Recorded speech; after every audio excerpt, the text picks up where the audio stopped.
ایک واقعہ مجھے یاد آ رہا ہے، میں ضمناً اسے عرض کرتا ہوا چلوں۔ بہت سارے طاقتور ایسے ہوتے ہیں جو لوگوں کی بستیوں کو اجاڑ دیتے ہیں، گھروں کو اجاڑ دیتے ہیں اور پھر اپنے عیش قدے کو تعمیر کرتے ہیں۔ ایک بادشاہ سیاحت کے لیے نکلا، سیر و سیاحت کے لیے نکلا۔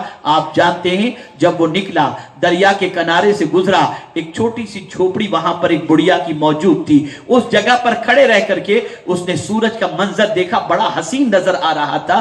اس نے خدام سے کہا یہاں پر تم میرے لیے محل بنا دو، یہ بڑا بہترین اسپوٹ ہے، یہاں سے منظر بڑا زبردست نظر آتا ہے، یہاں میرا محل بن جانا چاہیے۔ اللہ اکبر، یہ بڑھیا کی جھوپڑی تھی۔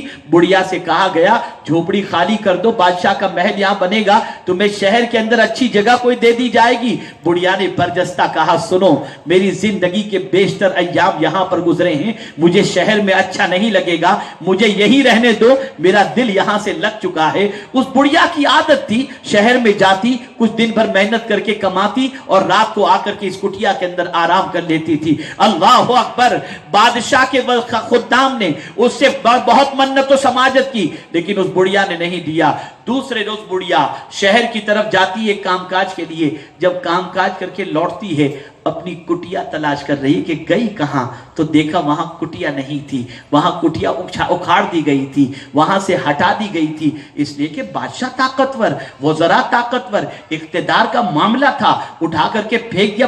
بڑھیا بیچاری کیا بگاڑ لے گی، ایک ضعیفہ خاتون اس بادشاہ کا کیا کر سکتی ہے۔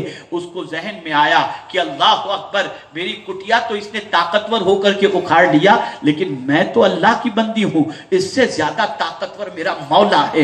اس بڑھیا نے وہیں پر مصلی بچھایا، سجدے میں گئی اور اپنے رب کی بارگاہ میں عرض کرتی ہے میرے مولا، جب میری کٹیا کو توڑا جا رہا تھا میں نہیں تھی، تو کہاں تھا؟ بس اتنا کہنا تھا کہ شہر کے اندر بادشاہ کے جتنے بھی محل تھے، پوری دنیا میں جتنے محل تھے، سب گرنے شروع ہو گئے۔